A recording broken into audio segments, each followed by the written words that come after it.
بعد هزيمة حرب 1967 البلد اتعرضت لنكسة كبيرة جدا، مش بس سياسية ولكن نكسة نفسية واجتماعية. وده اللي خلى كتير من الفنانين يحاولوا يعملوا أي مساعدة لتسليح الجيش مرة تانية، وكان منهم الجميلة والعظيمة أم كلثوم. أم كلثوم كانت من أكبر الفنانين اللي عملوا كده، واللي شاركوا بكل مجهودهم للمجهود الحربي. يعني عملت حفلات في كل دول العالم الأوروبية والعربية كمان، واتبرعت بكل أجر الحفلات للمجهود الحربي ولتسليح الجيش.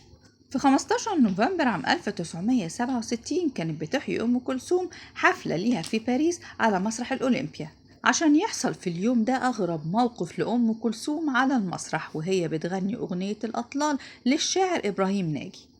وتحديدا كده عشان أكون دقيقة معاكم في كوبليه هل رأى الحب سكارى، واتفاجئت أم كلثوم وهي بتغني بشاب طويل جاي يجري على المسرح وطالع على المسرح. الشاب ده جري بحركة سريعة جدا، وفي لقطة خاطفة وطى على رجل أم كلثوم عشان يبوسها. حاولت تمنعه لكن الموقف كان أسرع منها وما قدرتش تعمل حاجة، لدرجة إن حتى الفرقة ما لحقتش تتحرك عشان تمنعه، لأن الموقف زي ما قلت لكم كان سريع جدا. حتى الأمن كان لسه بيتحرك بعد ما كان الولد خلاص باس رجل أم كلثوم.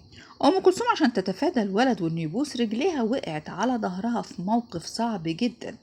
حابة أقول لكم إن أم كلثوم في الوقت ده كان عندها 60 سنة أو أكتر، يعني ما كانتش قادرة تقوم بسهولة، لحد ما قام واحد من الفرقة وراح مقاوم الست أم كلثوم وكمان زق الولد ده.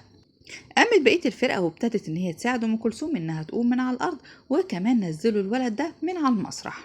وفي يوم 25 نوفمبر عام 1967 المجلات الفرنسية نشرت صورتين بعد ما قدر أحد المصورين يلتقط صورتين لأم كلثوم مع الشاب المجنون اللي سموه ساعتها كده. وفضلت أم كلثوم وقتها ترند فرنسا لمدة 3 أسابيع. أتمنى لو الفيديو عجبكم متنسوش تدعمونا بلايك واشتراك، واشوفكم على خير في فيديو جديد وحكاية جديدة. سلام.